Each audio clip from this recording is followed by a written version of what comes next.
Welcome students, आज आपण पाहणार आहोत इयत्ता 12वीच्या राज्यशास्त्राच्या पाठ्यपुस्तकातील तिसरा धडा 1991 नंतरच्या महत्त्वाच्या संकल्पना आणि समस्या मानवतावादी प्रश्न।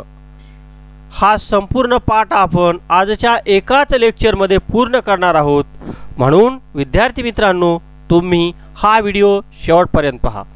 विद्यार्थी मित्रांनो, पहिले जे दोन पाठ होते त्या दोन पाठामध्ये आपण 1991 नंतरच्या जगातील बदलांचा अभ्यास केलेला आहे। कशाचा अभ्यास केला? पहिल्या दोन धड्यामध्ये जगात जे बदल झाले त्या बदलांचा अभ्यास केला।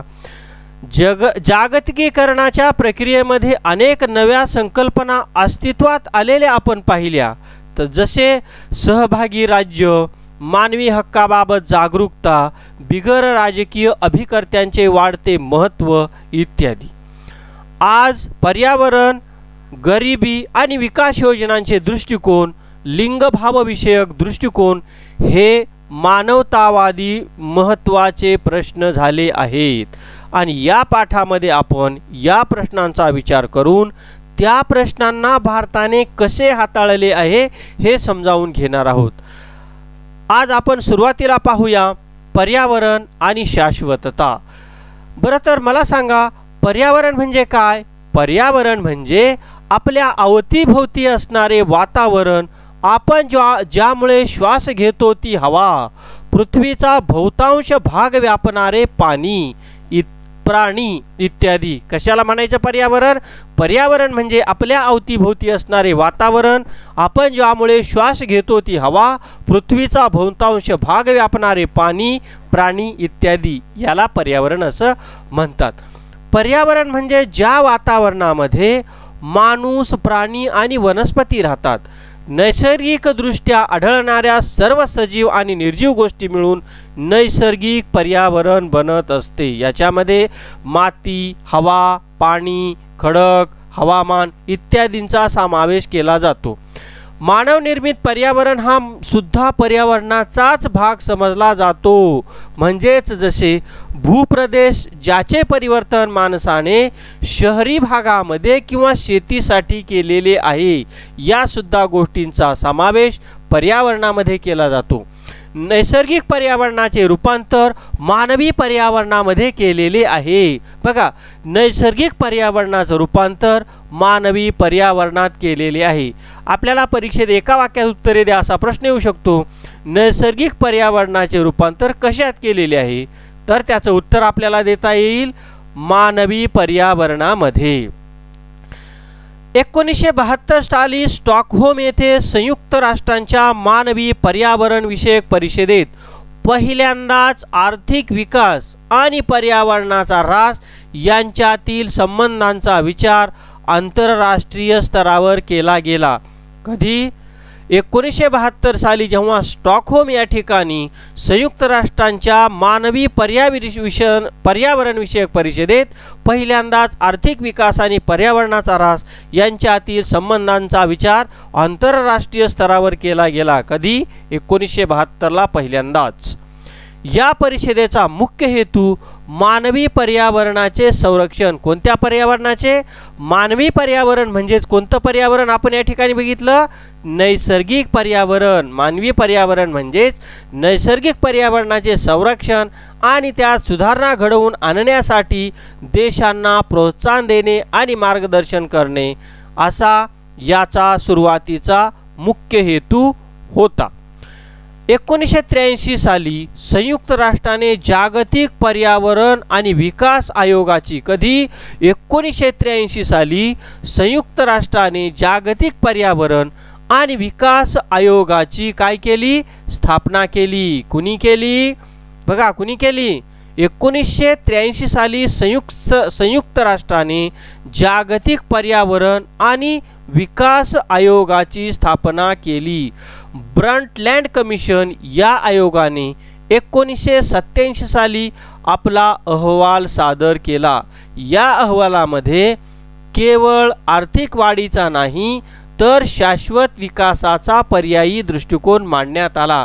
याच्यामध्ये फक्त आर्थिक जो विकास आहे, आर्थिक वाढ आहे, याचाच दृष्टिकोन मांडला नाही, तर शाश्वत विकासाचा पर्यायी दृष्टिकोन सुद्धा याच अहवालाने ब्रंटलँड कमिशन यांनी मांडला। संयुक्त राष्ट्रांच्या आमसभेने संयुक्त राष्ट्रांची पर्यावरण आणि विकास परिषद बोलावली। कुणी? संयुक्त राष्ट्रांच्या आमसभेने संयुक्त राष्ट्रांची पर्यावरण आणि विकास परिषद बोलावली। ही परिषद ब्रंटलँड कमिशनच्या अहवालाचा आढावा घेणार होती, माहिती घेणार होती। या परिषदेचा हेतू सामाजिक आर्थिक विकास घडवून आणणारी तसेच पर्यावरणाचा ऱ्हास रोखणारी विकासाची संकल्पना समजून घेण्याचा होता। या परिषदेचा उद्देश काय होता? सामाजिक आर्थिक विकास घडवून आणणारी तसेच पर्यावरणाचा ऱ्हास रोखणारी विकासाची संकल्पना समजावून घेण्याचा होता। त्याचबरोबर विकसनशील जी राष्ट्रे आहेत आणि औद्योगिक प्रगत राष्ट्रे आहेत यांच्या एकत्रित प्रयत्नातून पृथ्वीचे सुदृढ भवितव्य साधणे हे देखील या परिषदेचे उद्दिष्ट होते। ही परिषद 1992 साली रिओ येथे झाली। कोणत्या ठिकाणी झाली?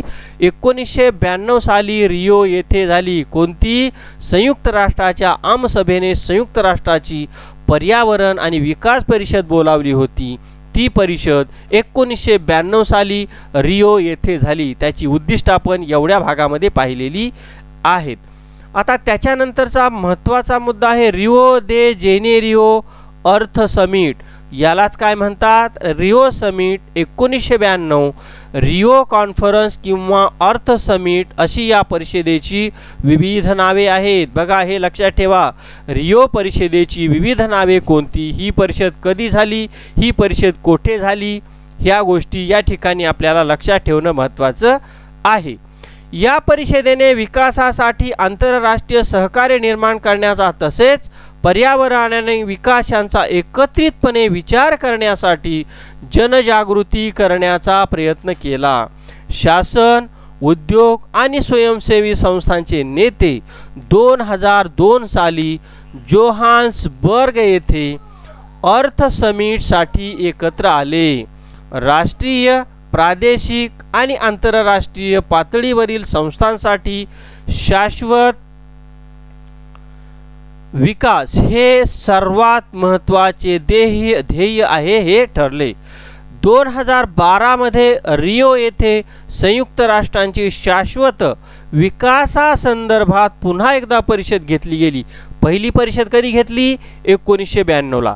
त्याच पद्धतीने 2012 मध्ये रिओ येथे संयुक्त राष्ट्रांची शाश्वत विकासासंदर्भात पुन्हा एकदा परिषद घेतली गेली। त्याला रिओ +20 किंवा रिओ अर्थ समिट 2012 असे संबोधले जाते। पर्यावरणीय शाश्वततेचा उद्देश नैसर्गिक संसाधनांचे संरक्षण करणे, ऊर्जेचे पर्यायी स्रोत शोधून काढणे, प्रदूषण आणि पर्यावरणाला पोहोचणारी हानी कमी करणे हा आहे। बघा, पर्यावरणीय शाश्वततेचा महत्त्वाचा उद्देश काय आहे? नैसर्गिक जी संसाधन आहेत त्या संसाधनांचं संरक्षण करणे आणि जे ऊर्जेचे विविध नवीन स्रोत आहेत पर्यायी त्यांचा शोध लावणे, ते शोधून काढणे।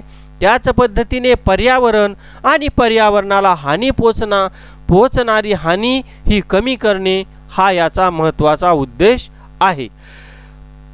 पर्यावरणीय संसाधनांची हानी रोखण्यासाठी पर्यावरणासोबत जबाबदार नाते निर्माण करणे व दीर्घकाळासाठी पर्यावरणीय गुणवत्ता राखणे ही पर्यावरण संसाधनाची व्याख्या आहे। बघा, पर्यावरण संसाधनाची व्याख्या काय आहे? पर्यावरण संसाधनाची व्याख्या आपल्याला या ठिकाणी दिलेली आहे आणि या एवढ्या भागामध्ये ही पर्यावरण संसाधनाची व्याख्या आपल्याला दिलेली आहे, ती व्यवस्थित लक्षात घ्या। त्याच पद्धतीने पर्यावरणीय संसाधनांचा उद्देश हा आजच्या पिढीच्या गरजा पूर्ण करताना पुढील पिढीच्या गरजा भागवण्याच्या क्षमतेशी तडजोड न करणे हा आहे। बघा, पर्यावरणीय संसाधनाचा उद्देश हा आजच्या पिढीच्या गरजा पूर्ण करताना पुढील पिढीच्या गरजा भागवण्याच्या क्षमतेशी तडजोड न करणे आहे। म्हणजे नंतर काही झालं तरी चालेल, परंतु आत्ताच्या गरजा पूर्ण झाल्या पाहिजेत, हा त्या मंडळाचा, या पर्यावरणीय संसाधनाचा उद्देश नाही। तर काय उद्देश आहे? पुढच्या गोष्टी व्यवस्थित राहिल्या पाहिजेत आणि तशा पद्धतीने आत्ता आपण पर्यावरणाशी सलोखा राखला पाहिजे। पर्यावरणाशी निगडीत महत्त्वाच्या समस्यांचा खाली उल्लेख केलेला आहे। आपण आता त्या समस्या पाहूया।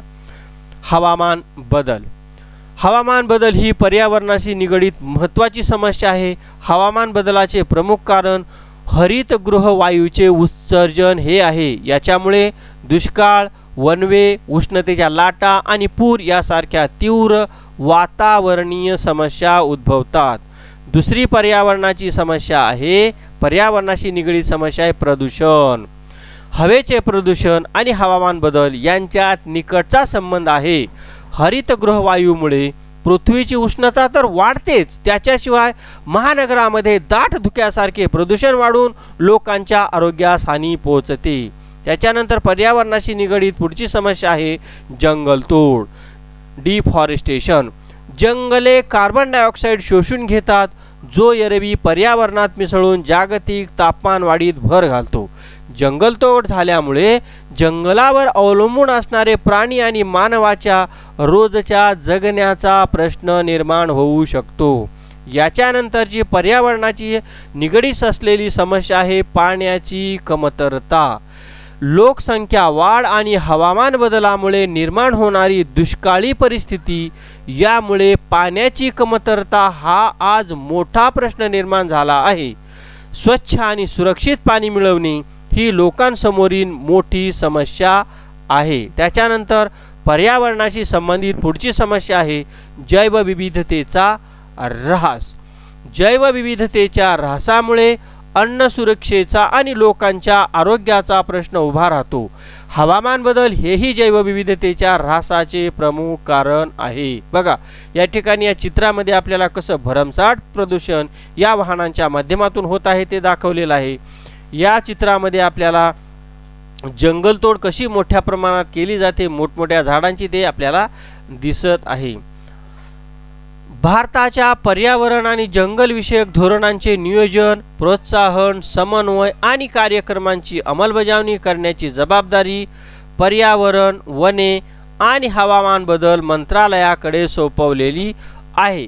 या मंत्रालयाचे प्राथमिक उद्दिष्ट देशातील तलाव व नद्या, येथील जैवविविधता, जंगले आणि प्राणी जगत इत्यादी नैसर्गिक संसाधनांचे संरक्षण करणे, प्रदूषण कमी करण्यासाठी तयार करण्यात आलेली धोरणे व कार्यक्रमांची अंमलबजावणी करणे हे आहे। हे करताना मंत्रालय शाश्वत विकास आणि मानवांचे कल्याण या दोन मूल्यांचा आधार घेते। बघा हे सर्व गोष्टी आतापर्यंत आपण पाहिल्या, त्या करत असताना हे जे मंत्रालय आहे आपल्या भारतातलं हे शाश्वत विकास आणि मानवांचे कल्याण या दोन मूल्यांचा काय करतं, आधार घेतं। गरिबी आणि विकास।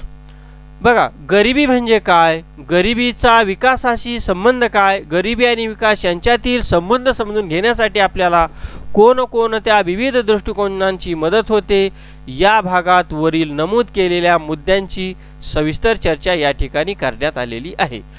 गरिबीच्या पारंपरिक दृष्टिकोनामध्ये अन्न, वस्त्र, निवारा, पाणी, स्वच्छता, काय अन्न, वस्त्र, निवारा, पाणी, स्वच्छता इत्यादीच्या अभावावर भर दिला जातो। अभाव म्हणजे कमतरता, आपल्याजवळ नसणे। गरिबीचा अर्थ शोधताना आर्थिक घटकाचा देखील विचार केला जातो।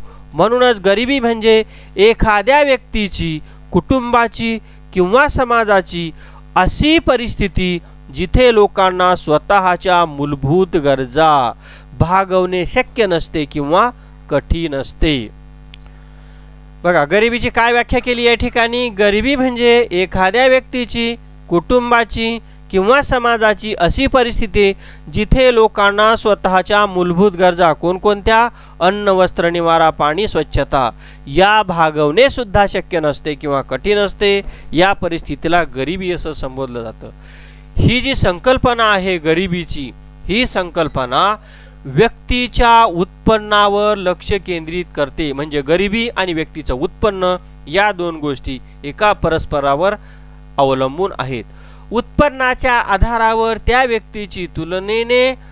व्यक्तीला तुलनेने सोयीस्कर आयुष्य जगता येते. हे जीवनाचे भौतिक घटक आहेत. राज्याने लोकांना जगण्यासाठी लागणाऱ्या मूलभूत गरजांचा पुरवठा व्हावा याची जबाबदारी घेणे अपेक्षित असते. विद्यार्थी मित्रांनो, लक्षात ठेवा, आपण म्हणतो सरकारला हे नुकसान झालं ते नुकसान झालं, कशामुळे म्हणतो त्याची भरपाई द्या. कारण राज्याने लोकांना जगण्यासाठी लागणाऱ्या मूलभूत गरजांचा पुरवठा व्हावा याची जबाबदारी घेणे आवश्यक असते. म्हणूनच तर आजच्या ज्या काळात जे राज्य असतं त्याला कल्याणकारी राज्यांची संकल्पना लागू केलेली आहे. म्हणूनच त्यांना कल्याणकारी राज्य असं संबोधलं जातं. गरिबीचा एक पर्यायी दृष्टिकोन देखील आहे. हा दृष्टिकोन जीवनाच्या भौतिक आणि अधिभौतिक घटकावर भर देतो. याच्यामध्ये शाश्वत समाजातून मानवाच्या सामाजिक, आर्थिक व राजकीय कल्याणावर लक्ष केंद्रित केले जाते. याच्यामध्ये मूल्य, सामाजिक बंध व सामूहिक संसाधनांच्या उपलब्धतेला विशेष महत्त्व दिलेले आहे. असा दृष्टिकोन निर्णय प्रक्रियेच्या सहभागी स्वरूपाला महत्त्व देतो. यामुळे समाजाच्या उपेक्षित घटकाला सार्वजनिक धोरणामध्ये सहभाग घेता येतो. तसेच राजकीय व आर्थिक विकेंद्रीकरणाला देखील याच्यामुळे प्रोत्साहन मिळतं. बघा, भारतातील गरिबी शहरामध्ये कशी परिस्थिती आढळून येते. बघा किती गरिबीची परिस्थिती आहे, कशी घरं इथं दाटीवाटीनं वसलेली आहेत, किती गर्दी आहे. बघा बाहेर कसं त्यांना त्यांच्या राहण्याची सुविधा करण्यासाठी कसं ॲडजस्टमेंट करावं लागतं ते याच्यामध्ये दाखवलेलं आहे. या चित्रामध्ये भारतातील गरिबी जे स्थलांतरित लोक असतात ते स्थलांतरित लोक कसे अशा बिकट अवस्थेमध्ये राहतात हे दाखवलेलं आहे. सामान्यतः विकासाचा दृष्टिकोन सामाजिक व राजकीय मूल्यातून पाहिला जातो. बघा, सामान्यतः विकासाचा दृष्टिकोन हा सामाजिक आणि राजकीय मूल्यांमधून पाहिला जातो. विकासाचा हेतू लोकांचे कल्याण साधण्याचा असतो. उदाहरणार्थ, विकासाचा संबंध आर्थिक वाढीशी जोडला जातो. आर्थिक विकासाचा एक पैलू आर्थिक वाढ घडवून आणण्याच्या राज्याच्या प्रमुख भूमिकेवर लक्ष केंद्रित करतो. बघा, आर्थिक विकासाचा एक पैलू आर्थिक वाढ घडवून आणण्याच्या राज्याच्या प्रमुख भूमिकेवर लक्ष केंद्रित करतो. त्याच पद्धतीने पर्यायी पैलू खुल्या अर्थव्यवस्थेच्या विकासाला प्रोत्साहन देण्याच्या भूमिकेला महत्त्व देतो. पहिला दृष्टिकोन हा समाजवादी आहे, तर दुसऱ्या दृष्टिकोनाला भांडवलशाही म्हणता येईल. हे दोन्ही विकासाचे पारंपरिक दृष्टिकोन आहेत. कोणकोणते? समाजवादी दृष्टिकोन आणि दुसरा भांडवलशाही दृष्टिकोन. विकासाचा पर्यायी अपारंपरिक दृष्टिकोन हा गरिबीच्या भौतिक आणि अधिभौतिक घटकावर भर देतो. हा दृष्टिकोन समाजाच्या तळागाळातील लोकांच्या राजकीय सहभागाला महत्त्व देते, जेणेकरून निर्णय प्रक्रियेमध्ये समाजाच्या सर्व घटकांना योग्य प्रतिनिधित्व मिळेल. यामध्ये मानवी उपक्रम व निसर्ग यांच्यात योग्य तो समतोल साधण्याचा प्रयत्न केला जातो, ज्याच्यामुळे शाश्वत विकासाच्या संकल्पनेला प्रोत्साहन मिळते. 1990 पर्यंत विकास साधण्याचे दृष्टिकोन मुख्यतः पारंपरिक स्वरूपाचे होते. त्यांचे प्रमुख उद्दिष्ट गरिबीची भौतिक समस्या सोडवण्याचे होते. म्हणूनच राज्याचे प्रमुख कार्य औद्योगिकरण साधून किंवा शेतीवर भर देऊन आर्थिक सुबत्तता वाढवणे असे होते. याच्यातून रोजगार निर्मिती व दरडोई उत्पन्नाची वाढ होणे अपेक्षित होते. 1990च्या पुढील काळामध्ये मानवी विकासाच्या पर्यायी दृष्टिकोनाला स्वीकारण्यास सुरुवात करण्यात आली.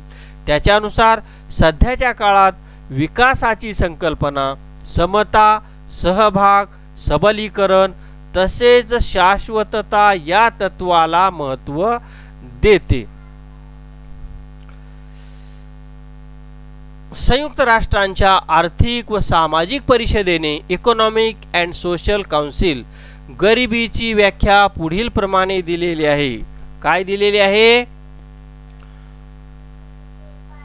गरिबी म्हणजे योग्य संधी व पर्यायांचा अभाव तसेच मानवी प्रतिष्ठेचे उल्लंघन.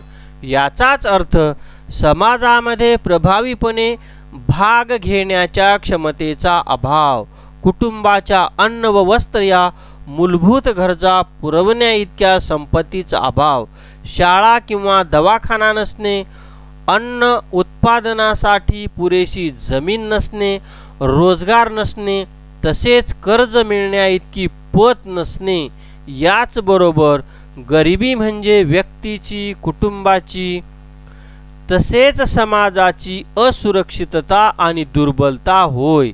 याचा अर्थ दुर्बल घटक हिंसेला बळी पडण्याची शक्यता असते, तसेच त्यांना दुर्लक्षित परिस्थितीमध्ये जगावे लागते। त्यांना स्वच्छ पर्यावरण, पाण्याचा आणि आरोग्याचा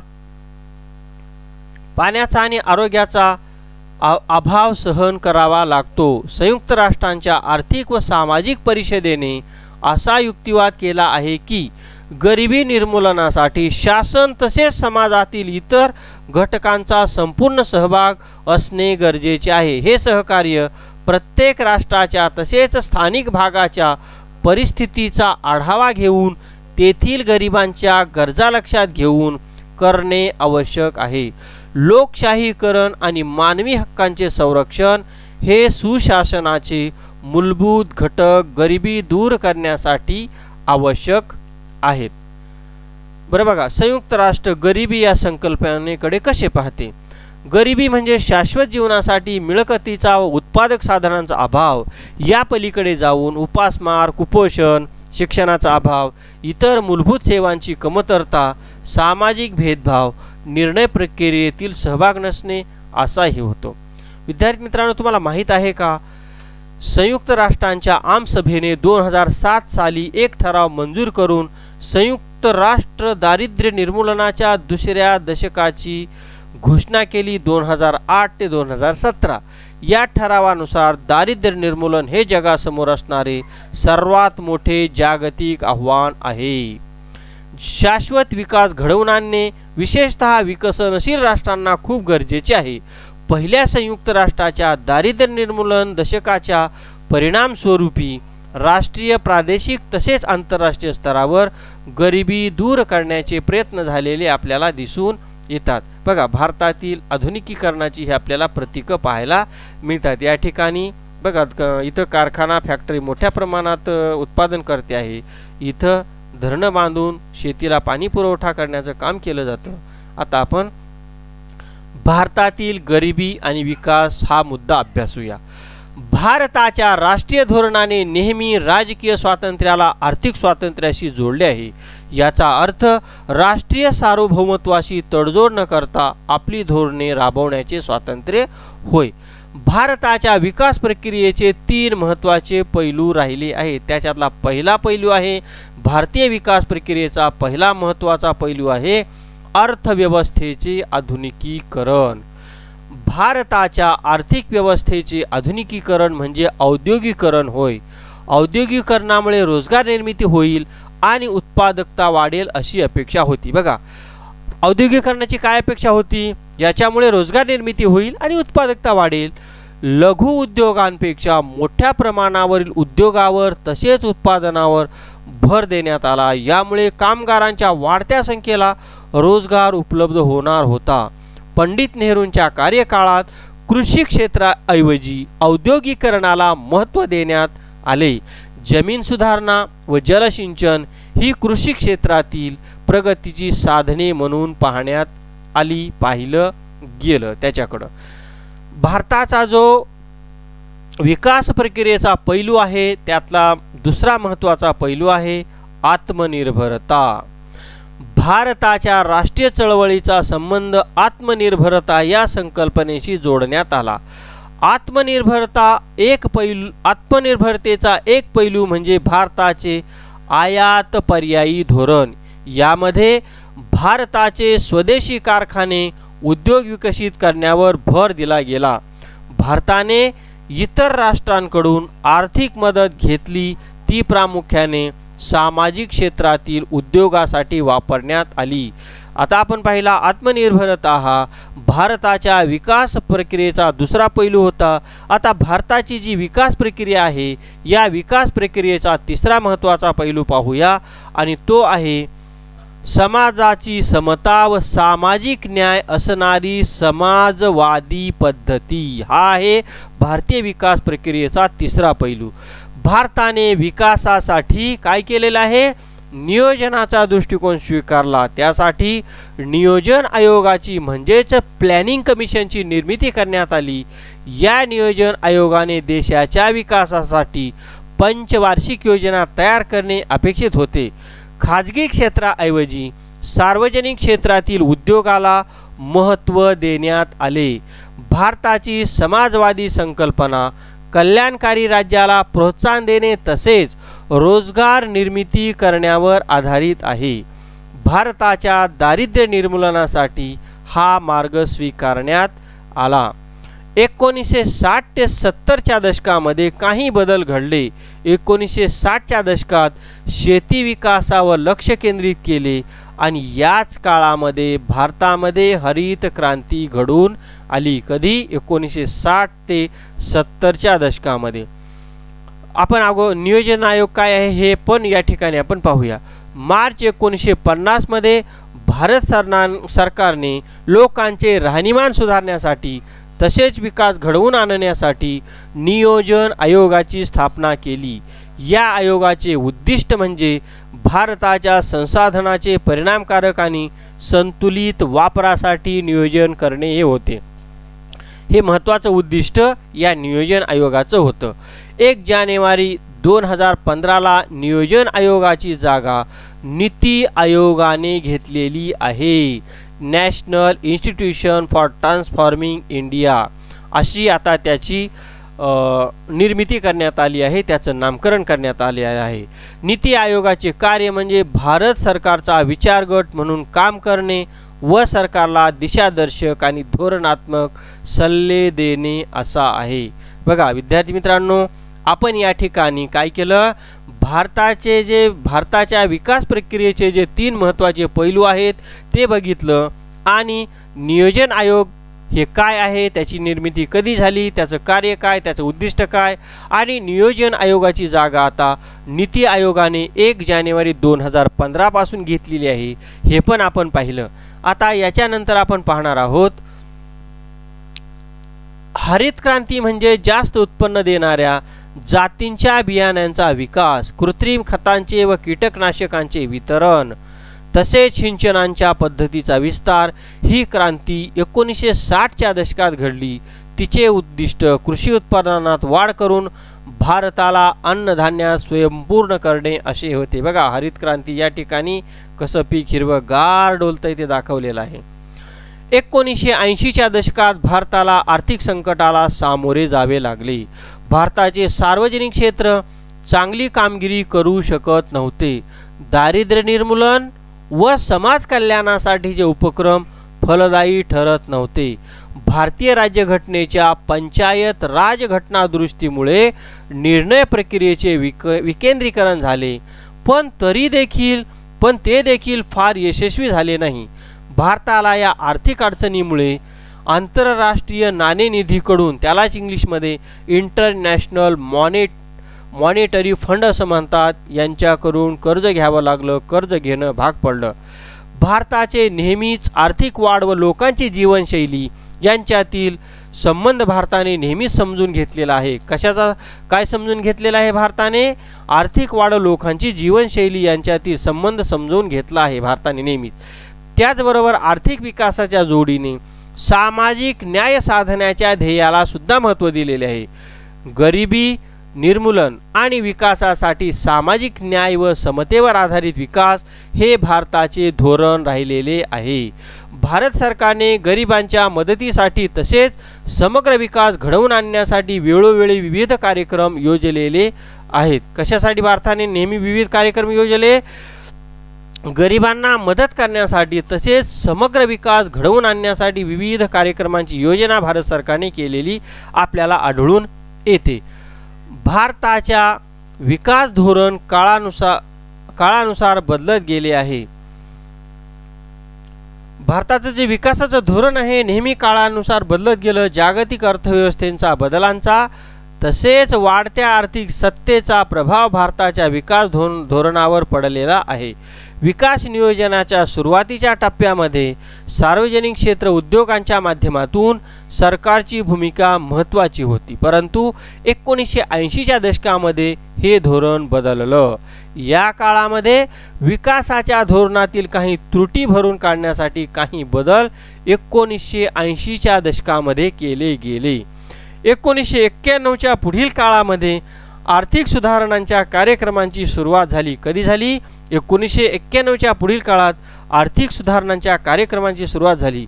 पूर्वीचे विकासाचे समाजवादी प्रतिमान सोडून देण्यात आले आणि भारतानं आर्थिक उदारीकरण आणि सार्वजनिक क्षेत्राचे खाजगीकरण घडवून आणले. या आर्थिक सुधारणांचा पाठपुरावा पुढील काळासाठी भारतीय सरकारांनी केला. तसेच या सुधारणांना जनतेचा पाठिंबा देखील मिळाला. या सुधारणामुळे भारतीय अर्थव्यवस्थेमध्ये बरेच बदल झाले. भारताची आर्थिक व औद्योगिक वाढ झाली आणि भारत एक स्थिर आर्थिक सत्ता असलेला देश म्हणून जगापुढे आला. या सुधारणामुळे शासनाच्या भूमिकेत देखील फरक पडला. आता विकासाचे धोरण म्हणजे खाजगी क्षेत्राला उत्पादन वाढवण्यासाठी प्रेरित करणे, रोजगार वाढवणे आणि समाजाच्या मिळकतीची पातळी वाढवणे असं आताचं धोरण आहे. भारताच्या बलाढ्य व क्रियाशील असे खाजगी क्षेत्र अस्तित्वात आहे, ज्याच्यामध्ये मोठ्या, मध्यम आणि लघु उद्योगांचा समावेश आहे. खाजगी क्षेत्राला महत्त्व मिळाले म्हणजे सरकारची विकासातीलची जी भूमिका आहे ती संपली असा होत नाही. आज नागरी समाजासोबत सरकारची विशेषतः ग्रामीण भागामध्ये सामाजिक विकासामध्ये महत्त्वाची भूमिका आहे. याच्यामध्ये मूलभूत सेवा जसे आरोग्य सेवा, शिक्षण, स्वच्छ पाणी इत्यादी सेवा ग्रामीण भागात उपलब्ध करून देण्याचा समावेश आहे. 2018मध्ये संयुक्त राष्ट्र विकास कार्यक्रमाने आणि Oxford poverty and human development इनिशिएटिव्हने प्रसिद्ध केलेल्या बहुआयामी गरिबी निर्देशांकानुसार अनेक अडचणी आणि त्रुटी असून देखील भारताने बहुआयामी दारिद्र्य निर्मूलनात बरीच प्रगती केली आहे.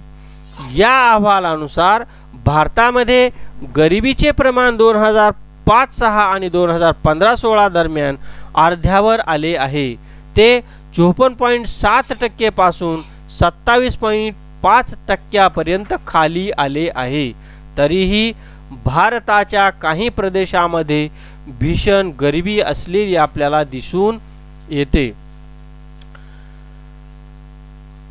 हे काय बघा, आपण शोधा काय हे याच्यामध्ये काय दिले ते पाहूया. भारताचे गरिबी निर्मूलनाचे काही कार्यक्रम खाली दिलेले आहेत, त्याच्याविषयी माहिती शोधा, त्यावर वर्गात चर्चा करा. तसेच भारतामधल्या इतर दारिद्र्य निर्मूलनाच्या कार्यक्रमांची माहिती घ्या. भारतामध्ये गरिबी निर्मूलनाचे कार्यक्रम ग्रामीण आणि शहरी अशा दोन्ही भागासाठी आखले गेलेले आहेत. त्यांच्यातील बहुतांश कार्यक्रम हे ग्रामीण भागातील गरिबी दूर करण्याच्या हेतूने राबवले जातात, कारण ग्रामीण भागामध्ये गरिबीचे प्रमाण अधिक आहे. याच्यामध्ये पहिली योजना आहे जवाहर ग्राम समृद्धी योजना. कोणती? जवाहर ग्राम समृद्धी योजना. ही योजना जवाहर रोजगार योजनेची सुधारित आवृत्ती आहे. ही योजना 1999 साली सुरू करण्यात आली. या योजनेचे प्रमुख उद्दिष्ट म्हणजे ग्रामीण भागातील विविध भागांमध्ये पायाभूत सुविधांचा म्हणजेच रस्ते, शाळा, दवाखाने इत्यादींचा विकास घडवून आणणे. एकात्मिक विकास ग्रामीण विकास कार्यक्रम. ही योजना पहिल्यांदा 1978-79 मध्ये राबवण्यात आली आणि या योजनेचे प्रमुख उद्दिष्ट म्हणजे ग्रामीण भागातील लोकांना स्वयंरोजगारासाठी संधी उपलब्ध करून देणे. पुढची योजना आहे प्रधानमंत्री ग्रामीण आवास योजना. ही योजना 1985 साली सुरू केली. या योजनेचा प्रत्येकासाठी घर देणे हा हेतू होता. महात्मा गांधी राष्ट्रीय ग्रामीण रोजगार हमी योजना. ही योजना 2005 साली कार्यान्वित झाली. या योजनेअंतर्गत प्रत्येक ग्रामीण कुटुंबाला दरवर्षी 100 दिवस रोजगार उपलब्ध करून दिला जातो. संसद आदर्श ग्राम योजना ही योजना 2014 साली सुरू झाली। या योजनेनुसार प्रत्येक खासदाराने 2019 पर्यंत 3 गावांच्या विकासाची जबाबदारी घ्यायची आहे। या योजनेचा हेतू म्हणजे भारताच्या ग्रामीण भागामध्ये सोयी सुविधांचा विकास घडवून आणणे असा आहे। प्रधानमंत्री कौशल्य विकास योजना ही योजना 2015 साली सुरू झाली। या योजनेमुळे युवकांना कौशल्य प्रशिक्षण देण्यात येते। आता आपण आजच्या पाठातला पुढचा महत्त्वाचा मुद्दा पाहूया, लिंग निगडित समस्या, गरिबी आणि स्त्रिया। वेगवेगळ्या समस्या आणि विषय एकमेकांशी अंतर्गतरित्या जोडलेले असतात। यातील महत्त्वाच्या आंतरसंबंधापैकी एक म्हणजे गरिबी, मागासलेपण आणि स्त्रिया। जगातील निरनिराळ्या प्रदेशातील बहुतेक स्त्रिया सांस्कृतिक नीतिमूल्य, वस्तू आणि मालमत्तेच्या वाटपातील भेदभाव आणि स्त्रिया व पुरुषांमधील सत्तेची असमान समीकरणे या कारणामुळे गरिबीत असल्याचे दिसून येते। बघा, आजच्या स्त्रिया आजकाल आपल्या समाजामध्ये स्त्रियांमध्ये गरिबी असल्याची कशामुळे दिसून येते, तर या ठिकाणी त्याच गोष्टी सांगितलेल्या आहेत। त्याचप्रमाणे स्त्रिया आणि मुलींना विनामोबदला घरगुती जबाबदाऱ्याही पार पाडाव्या लागतात। स्त्रियांची संख्या अनौपचारिक कार्यक्षेत्रामध्ये अधिक प्रमाणात दिसून येते। 19व्या शतकाच्या पहिल्या दशकामध्ये जगात अनेक ठिकाणी स्त्रीवादी चळवळींचा उदय झाला। तेव्हापासून स्त्रियांच्या सामाजिक, राजकीय आणि आर्थिक हक्कावर सातत्याने भर देण्यात आला। त्यांनी सर्वसाधारणपणे लिंगभाव समानतेवर भाष्य केले। याच्यामध्ये समान हक्क, सामाजिक समता, राजकीय समानता, राजकीय समानता, लिंग भाव प्रतिज्ञा इत्यादींचा समावेश होतो। 1970च्या नंतर महिला सक्षमीकरण ही एक महत्त्वाची संकल्पना आणि तत्वप्रणाली मानली जाऊ लागली। तर याच्या अगोदर आपण सक्षमीकरण म्हणजे काय ते पाहूया। सक्षमीकरण म्हणजे अशी प्रक्रिया ज्याच्याद्वारे शोषित व्यक्तींना स्वतःच्या आयुष्यावर ताबा मिळवता येतो। यामुळे जगण्याच्या मूलभूत गरजा त्यांना भागवता येतात। या प्रक्रियेत व्यक्तीस ताकद व आत्मविश्वास प्राप्त होतो, तिचा स्वाभिमान वाढतो आणि अन्यायाविरुद्ध लढा देण्यासाठी बळ निर्माण होते। सक्षमीकरणाच्या प्रक्रियेस सामाजिक, आर्थिक, मानसशास्त्रीय आणि राजकीय अशा बाजू आहेत। जागतिक राजकारणात 1980 सालापासून लिंग भाव निगडित प्रश्नांचे महत्त्व वाढीस लागले। याचा परिणाम म्हणजे जागतिकीकरण राजकारणात लिंग भाव निगडित दृष्टिकोन विकसित झाला। याच्यामध्ये लिंग भावाचे विश्लेषण म्हणजेच पुरुषांच्या आणि महिलांच्या अस्मितांचे विश्लेषण करणे आवश्यक ठरते। हे माहीत आहे का तुम्हाला? लिंगभाव म्हणजे पुरुष आणि स्त्रिया यांना समाजाने बहाल केलेली वैशिष्ट्ये। याच्यामध्ये स्वभाव, नीतिमूल्य, भूमिका आणि स्त्री पुरुषामध्ये असणारे नातेसंबंध यांचा समावेश होतो। लिंगभाव निगडित दृष्टिकोन स्त्री पुरुषामधील हितसंबंध, त्यांच्या भूमिका, त्यांचा संसाधनावर असणारा हक्क, कामाचे विभाजन, मागण्या व समस्या यावर भाष्य करतो। यालाच म्हणतात लिंगभाव दृष्टिकोन।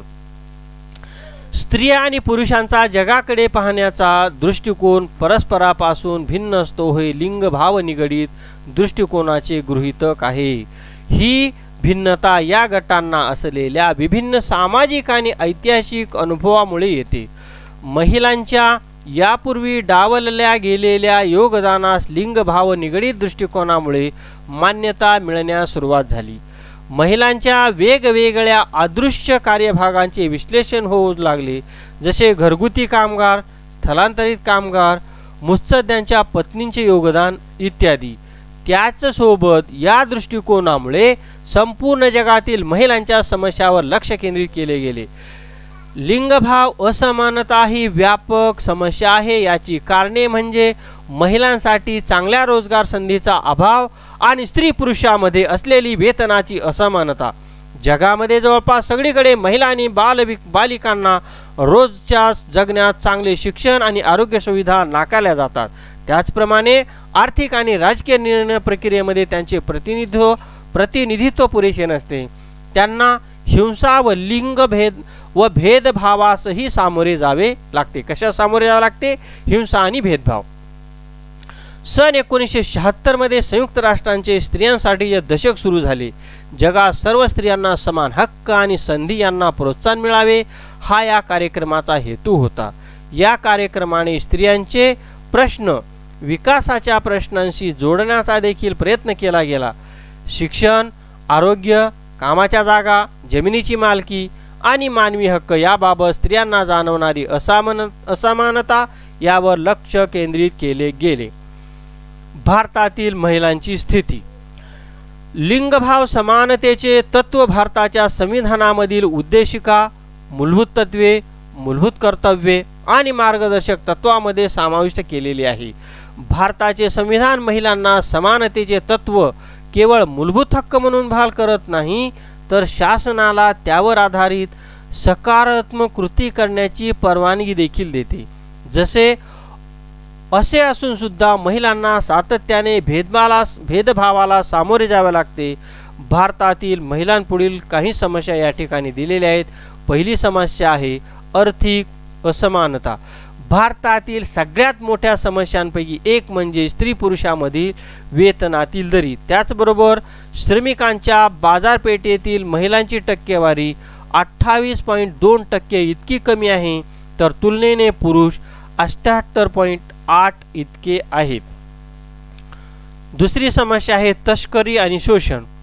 2013 साली संयुक्त राष्ट्र मादक पदार्थ आणि गुन्हे विभागाने सादर केलेल्या अहवालात भारतातील महिलाचे जबरदस्तीने विवाह करण्यासाठी तस्करी केली जात असल्याचे म्हटले आहे.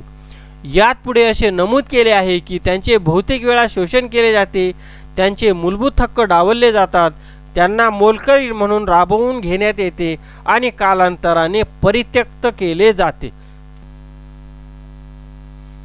तिसरी समस्या आहे साक्षरतेचे प्रमाण.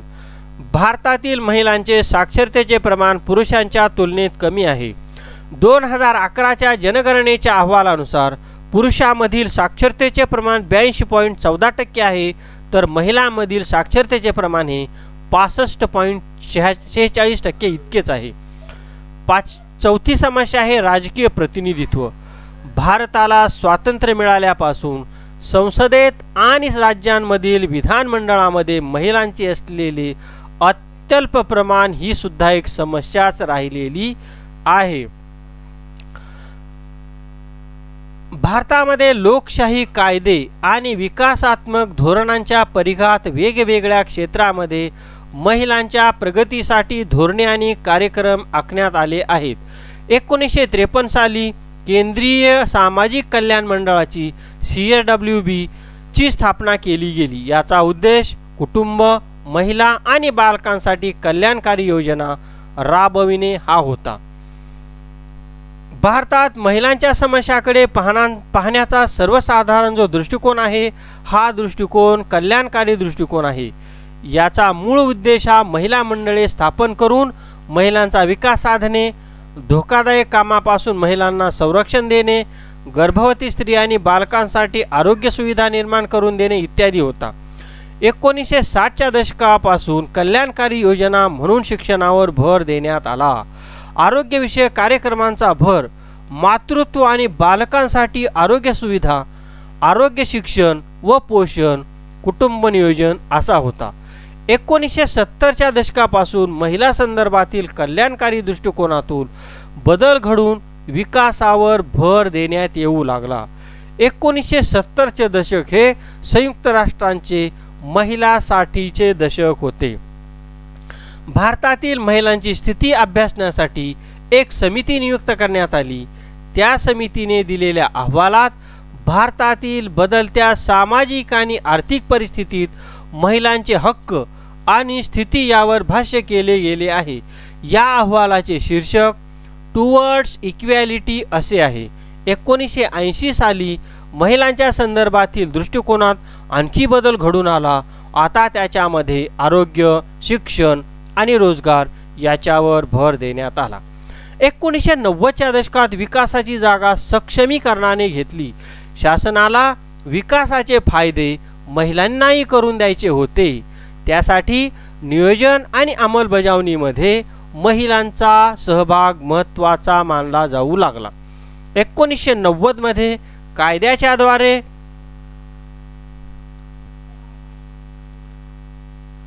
कायद्याच्याद्वारे राष्ट्रीय महिला आयोगाची स्थापना झाली. त्यात महिलांच्या हक्कांचे व कायदेशीर बाबींचे संरक्षण करण्याची ग्वाही देण्यात आली.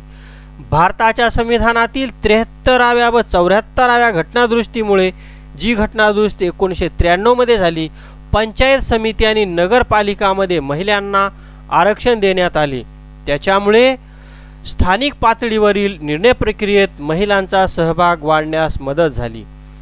महिलांचा सामाजिक सांस्कृतिक परीघ हा जुन्या व नव्या मूल्यांचे जटिल मिश्रण आहे. औद्योगिकरण, जागतिकीकरण, शहरीकरण आणि आधुनिकीकरणामुळे महिलांच्या आयुष्यात मोठे बदल झालेले आहेत. एका बाजूला उदारमतवादामुळे महिलांना शिक्षण, रोजगार आणि निर्णय प्रक्रियेमध्ये अनेक संधी मिळत आहेत, तर दुसऱ्या बाजूला अत्याचारामध्ये झालेली वाढ, वेतनातील दरी आणि भेदभावाचा सामनाही करावा लागत आहे. संस्थात्मक घटकांनी पुढाकार घेतल्यास समाजातील मूल्ये आणि मानसिकता यात बदल घडून येऊ शकतो. याच्यामध्ये कुटुंब, समुदाय, धर्म आणि शैक्षणिक संस्थांचा समावेश होतो. लिंगभाव समानतेसाठी आर्थिक आणि सामाजिक धोरणांची निर्मिती करणे, त्यांना बळकटी देणे आणि अंमलबजावणी करणे हे त्यांच्या मार्फत होऊ शकते. 2006 मध्ये भारत सरकारचे महिला आणि बालकल्याण विभाग हे स्वतंत्र मंत्रालय म्हणून अस्तित्वात आले आहेत. याच्यासाठी 1985 सालापासून ते मानव संसाधन विकास विभागाच्या अखत्यारीत येत असे. या मंत्रालयाचा प्रमुख उद्देश महिला आणि बालकांसाठी असलेल्या धोरणातील त्रुटी शोधणे, लिंगभाव समानतेसाठी व बालकांवर केंद्रित असे कायदे करणे, धोरणे व कार्यक्रम आखणे हा होता. महिलांना सन्मानाने जगता येईल आणि विकासामध्ये समान भागीदार होता येईल, तसेच हिंसा आणि भेदभाव रहित वातावरण निर्माण करून सक्षमीकरण साधणे हा या मंत्रालयाचा उद्देश आहे. मंत्रालयाने 2001 साली महिला सक्षमीकरणासाठी राष्ट्रीय धोरण तयार केले. 2016 मध्ये महिलांसाठी राष्ट्रीय धोरणांच्या मुद्द्यांची निर्मिती केली. भारतातील कायदे मंडळाने अलीकडे अनेक महत्त्वाचे कायदे पारित केले.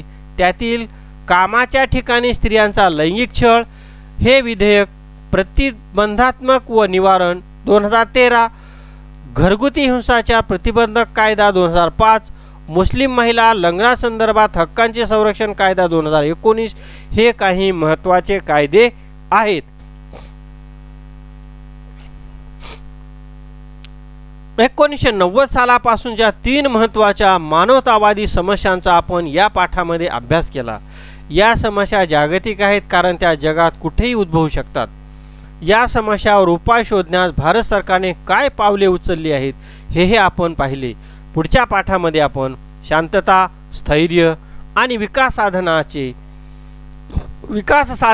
साधण्यामध्ये शासनाची काय भूमिका असते हे जाणून घेऊया. आता याच्यानंतर आपल्या पाठ्यपुस्तकात पेज क्रमांक 34 वरती काही स्वाध्याय दिलेले आहेत. त्याच्यामध्ये पहिला स्वाध्याय आहे प्रश्न 1, दिलेल्या पर्यायापैकी योग्य पर्याय निवडून विधाने पूर्ण करा. पहिला आहे रिओ दी जेनेरिओ अर्थ समिट 1992 यावर लक्ष केंद्रित करते. कशावर लक्ष केंद्रित करते? पर्यावरण आणि विकास. आता दुसरा आहे आज भारताचा लिंगभाव निगडीत दृष्टिकोन यावर लक्ष केंद्रित करतो. शिक्षण, लोककल्याण, विकास की सक्षमीकरण. तुम्ही हा व्हिडिओ पुन्हा पहा आणि या 4 पर्यायापैकी कोणता पर्याय योग्य आहे ते कॉमेंटमध्ये कॉमेंट करा. त्याच्यानंतर पुढचा आहे दिलेल्या विधानासाठी समर्पक संकल्पना लिहा. जास्त उत्पन्न देणाऱ्या जातींच्या बियाणांचा विकास, सिंचन पद्धतीचा विस्तार याच्यामध्ये कोणती संकल्पना येते ते लिहून काढा. दुसरा विधान आहे भारतीय सरकारचा विचार गट म्हणून काम करणे व सरकारला निर्देशक आणि धोरणात्मक सल्ले देते कोण? नीती आयोग. तसं या ठिकाणी काय लिहिता येईल ते तुम्ही लिहून काढा. खालील विधाने चूक की बरोबर ते सकारण स्पष्ट करा. पहिलं विधान आहे नियोजन आयोगाची निर्मिती कृषी विकासाला प्रोत्साहन देण्यासाठी करण्यात आली. व्हिडिओ पुन्हा पहा आणि याचं स्पष्टीकरण शोधण्याचा प्रयत्न करा. पुढचं विधान आहे राष्ट्रीय महिला आयोगाची स्थापना महिला हक्क संरक्षणासाठी करण्यात आली. हे पण व्हिडिओ पुन्हा पहा आणि त्याची उत्तरं लिहिण्याचा प्रयत्न करा. सहसंबंध स्पष्ट करा. पुढचा प्रश्न आहे आपले मत नोंदवा. आणि पुढचा 5वा आहे पुढील प्रश्नांची उत्तरे लिहा. हरित क्रांती म्हणजे काय, सक्षमीकरण म्हणजे काय हे सांगून सक्षमीकरणासाठी उपाय सुचवा. आणि 6वा आहे प्रश्न दिलेल्या मुद्द्यांच्या आधारे प्रश्नाचे सविस्तर उत्तर लिहा. हा व्हिडिओ पुन्हा पहा आणि हे उत्तर अत्यंत सोपं लिहायला आपल्याला या 4 मुद्द्यांच्या आधारे हे उत्तर लिहून काढायचं आहे. आणि आपल्यासाठी उपक्रम आहे 17व्या लोकसभेतील दिव्यांग व्यक्तींच्या मतांची टक्केवारी शोधा आणि टक्केवारी वाढवण्यासाठी उपाय सुचवा. आणि दुसरा उपक्रम आहे पर्यावरणीय समतोलाशी निगडीत आंतरराष्ट्रीय कराराविषयी माहिती संकलित करा. विद्यार्थी मित्रांनो, या ठिकाणी मी आपल्याला एक महत्त्वाची गोष्ट सांगू इच्छितो. आपल्या चॅनलवर इंग्रजी विषयाचे सुद्धा अत्यंत महत्त्वाचे व्हिडिओ अपलोड केलेले आहेत. त्याच्यामुळे तुम्ही ते सुद्धा व्हिडिओ पहा आणि इंग्रजी आपलं भक्कम करण्यासाठी त्याचा फायदा घ्या. आपण संपूर्ण व्हिडिओ पाहिलात याबद्दल आपले धन्यवाद. लाईक करा, शेअर करा आणि चॅनलला सबस्क्राईब करायला विसरू नका. धन्यवाद.